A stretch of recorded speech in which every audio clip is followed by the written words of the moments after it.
কখনো কখনো আমাদের ছকে বাঁধা দিনটা কিন্তু একই রকম থাকে না।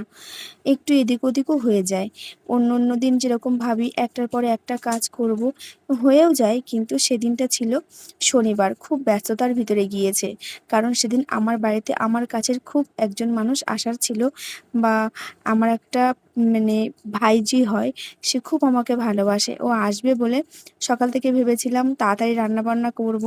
তো যা হয় একটার পরে একটা করতেই আছি। আর ছেলে-মেয়ে তো পড়াশুনো করছে, ওদের পাশে তো না বসলেও হয় না।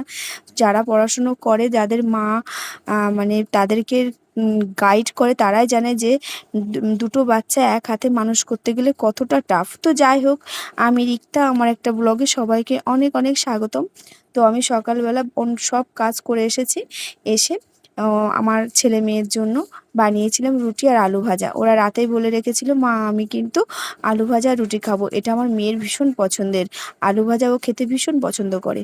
কিন্তু খেতে খুব টাইম লাগে। যাই হোক, আমি দিয়ে রেখেছি। আর একটা কথা, এই যে প্লেটটা আমি সাজিয়েছি আর ওরটা তাড়াতাড়ি বানিয়েই দিয়ে দিয়েছি, এতেও আমার মেয়ের অভিমান, "কেন তুমি দাদাভাইটাকে সুন্দর করে সাজিয়েছো?" সবকিছু ম্যানেজ করে না ওকে বুঝিয়ে মানে চলাটা কখনো কখনো খুব টাফ হয়ে যায়। যাই হোক, আমি যথারীতি স্নান-টান করে পুজো-টুজো সেরে নিয়েছি। নিয়ে গিয়েছিলাম একটু বাজারে।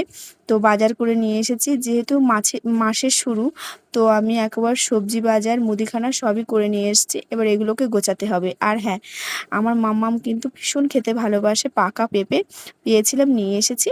ওকে কেটে দিয়েছি, ও খুব খুশি। আর দুপুরবেলা রান্না করেছিলাম সেদিন ভেজ বিরিয়ানি, আর ছিল আলুর দম। বললাম না, আমার খুব কাছের একজন বৌদি আর আমার সেই দাদার মেয়ে মানে ভাইঝি খুব ভালোবাসে আমাকে। ওরা এসেছিল দুপুরবেলা, খাওয়া-দাওয়া করেছে। আবার বিকালবেলা চলে গিয়েছিল। যাই হোক, খুব ভালো লেগেছিল। ওই দিনটা ব্যস্ততার ভিতরেও খুব সুন্দর কাটিয়েছি। আর এই যে আমরা সবাই মিলে দুপুরবেলা এক জায়গায় বসে আমরা কিন্তু মেঝেতে বসে সেদিন খাওয়া-দাওয়া করেছি। খুব আনন্দের সহিত। তাহলে আজ আসি, টাটা।